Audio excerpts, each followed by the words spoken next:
Tout commence par un pourquoi. Pourquoi faisons-nous ce que nous faisons?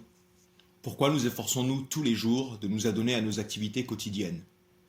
Qu'est-ce qui nous pousse à vouloir continuer de vivre et de supporter les vicissitudes de la vie? Et puis, pourquoi voulons-nous savoir pourquoi?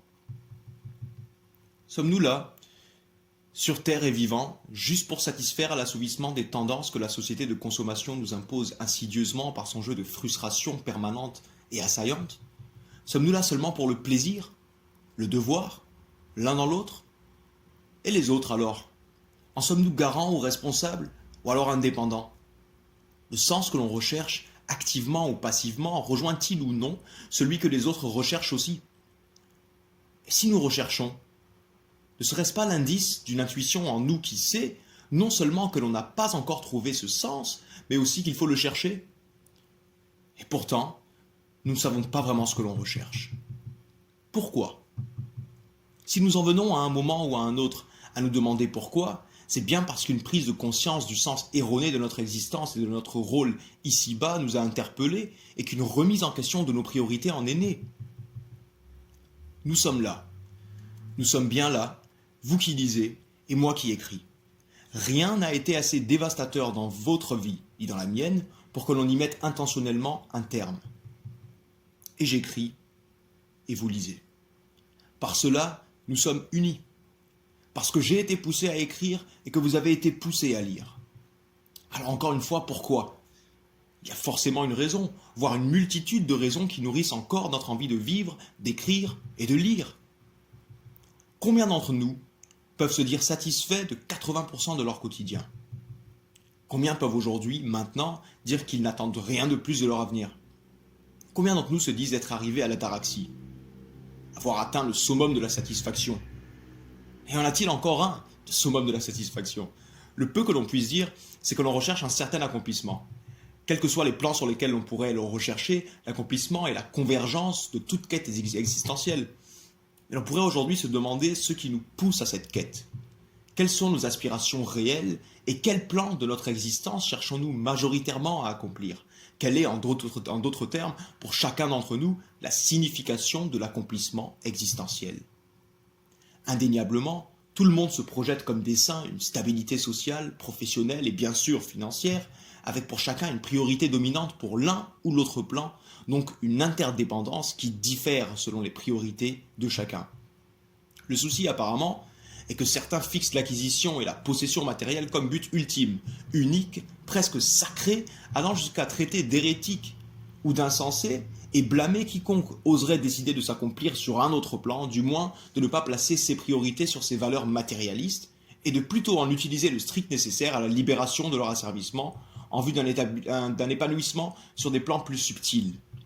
N'y aurait-il pas là une confusion déroutante entre but et moyen? Au risque de paraître supporter l'intolérance des matérialistes envers le choix du but des spiritualistes, parce qu'il faut voir des deux côtés, disons-le clairement, ces derniers, les spiritualistes, se situent souvent à l'autre extrémité, dans le vide et le flou d'une illusion déroutante. Les deux, matérialistes et spiritualistes, ne se prouvent-ils pas à eux-mêmes le bien fondé d'une vision intermédiaire, comme une fusion du meilleur des deux, donc du plus constructif des deux, afin de pouvoir circonscrire les moyens dans les buts et d'en récolter le résultat central?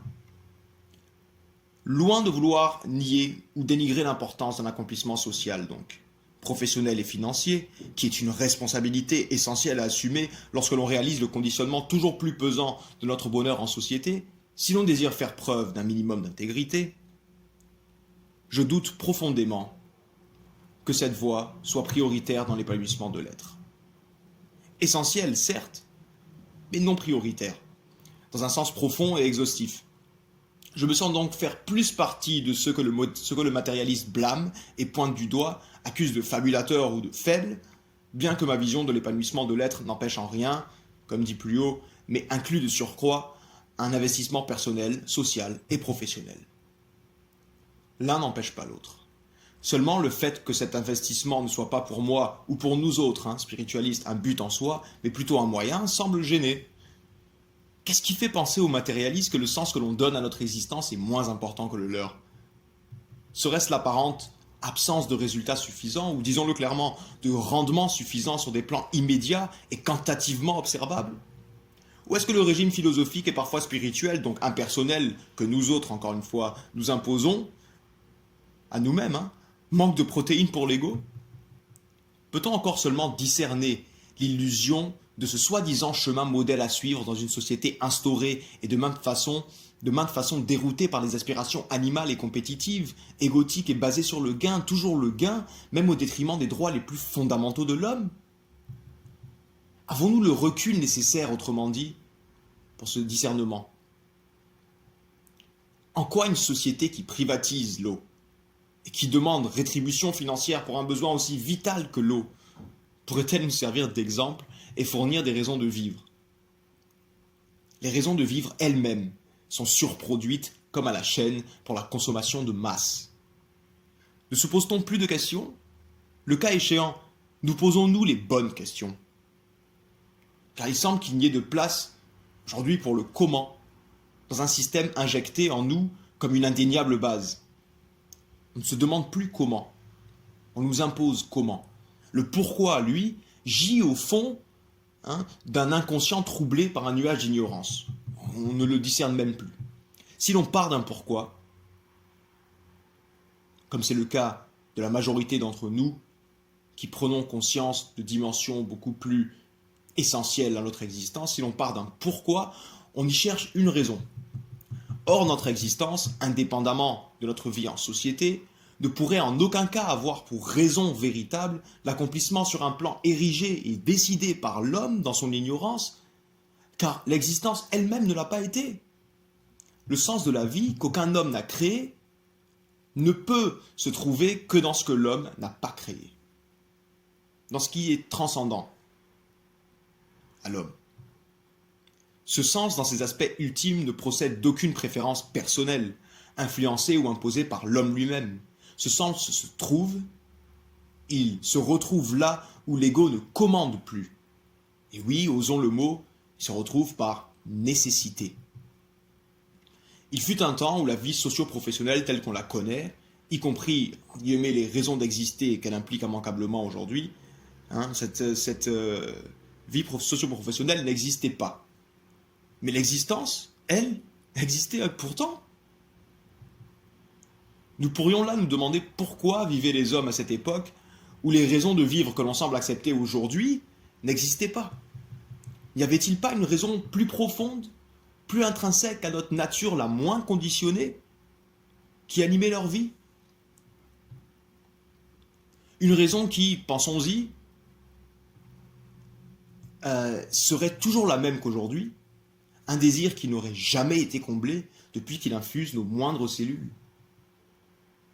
Qu'on a habillé de 1000 facettes, qu'on a habillé de 1000 déguisements, mais qui serait toujours le même dans son fond, et dont on n'aurait toujours pas conscience. Bien sûr, l'existence ne saurait non plus se réduire au simple assouvissement de besoins primaires, à savoir manger, boire, respirer, se reproduire, car la conscience dont nous sommes dotés nous prouve par sa simple présence en nous qu'il y a une étendue beaucoup plus vaste à explorer que son application animale, basique, instinctive. Autrement, nous ne nous demanderions d'ailleurs même pas pourquoi. S'il n'y avait pas autre chose à faire avec la conscience que assouvir des besoins animaux, nous ne poserions même pas de questions. De par ses propres expériences, l'homme en retient qui le rapproche de cet accomplissement, de ce bien-être indicible, et d'autres qui l'en éloignent. L'homme semble être, lorsqu'on observe bien, en recherche de bonheur, d'une raison de vivre liée à une succession de plaisirs, non comme moyen mais comme but. Et c'est dommage. Seulement la recherche hâtive et incontrôlée de ce bonheur fictif semble avoir poussé l'homme à lui établir comme fondation première le plaisir. Insatiable et toujours grandissant, toujours moins contrôlé et toujours plus envahissant. Le culte de l'ego, rattaché inséparablement à ses plaisirs personnels, est partout. Et c'est ce culte qui engendre une frustration et qui fait vendre et qui sévit le consommateur tant matériellement que psychologiquement. L'on finit par se penser capable d'échapper à ce qui est antérieur et causal à notre existence en ne tenant compte de rien d'autre que nos envies primaires et personnelles. Voilà une conception, voire un concept du but de l'existence qui fait rage aujourd'hui et désespoir aussi. Et qui est aussi vrai qu'il est fait en carton, et aussi faux qu'il fait un carton. La conception matérialiste du sens de la vie, illustre on ne peut mieux cette déviation de la recherche du bonheur qui a pour base de cette regrettable distorsion l'ignorance. Observons autour de nous les facteurs de plaisir qui constituent notre état de bien-être global et nous remarquerons bien vite que la plupart de ces facteurs sont brefs, fragiles et passagers. Comme des toxicomanes qui recherchent leur prochaine dose, nous passons le plus clair de notre temps à courir après notre prochain facteur de plaisir, en oubliant parfois ceux qui sont continuellement réels et actifs au moment même de notre recherche. Plus stables, moins éphémères. Nous en voulons toujours plus, par accoutumance et récurrence, par récidive, jusqu'à ce que l'on y devienne insensible et même réfractaire. Puis place à des plaisirs plus grands, voire plus dangereux, et nous pouvons être sûrs qu'une satisfaction réelle ne se manifestera jamais. Seule la frustration grandira et l'équation, entre griffes, frustration fois plaisir, s'étendra à l'infini. Et comme schématisé par cette équation, notre malheur est de plus en plus le résultat de cette équation et nous sommes, comme elle, entre griffes. Voilà le beau jeu que l'on nous présente comme le bonheur véritable et qui nous ancre assez profondément dans des valeurs passagères et finies, comme la sensualité à tout prix, même celui de l'âme, pour que lorsqu'elles disparaissent par cycle naturel, d'où le mot passion qui passe, nous en venions à voir notre raison de vivre disparaître elle aussi, avec ce facteur de plaisir bref. L'ignorance, la méconnaissance de soi et l'importance de sa propre maîtrise sont facteurs de décadence et de malheur. L'ignorance de la puissance de l'homme sur lui-même et de son impuissance face à certaines lois universelles, qu'elles soient psychologiques ou matérielles, est facteur de chaos et d'empoisonnement mental, d'intoxication sociale et surtout de vulnérabilité. D'une part, l'homme se fait réduire à un corps qui n'a pour début et pour fin que son existence physique et ses réactions chimiques, et d'autre part, nous avons un homme qui se croit supérieur aux lois universelles et qui pense pouvoir laisser ses désirs égotiques dominer sa vie et pourquoi pas le monde matériel tout entier. L'image du toxicomane ici n'est pas qu'une métaphore. La toxicomanie elle-même, plaie de la société, étant un résultat de la distorsion de la voie qui mène au bonheur libre et indépendant, fourvoyant le chercheur dans l'adoption de plaisirs qui finissent par le poursuivre et avoir raison de lui. Il est dommage que l'on circonscrive ce terme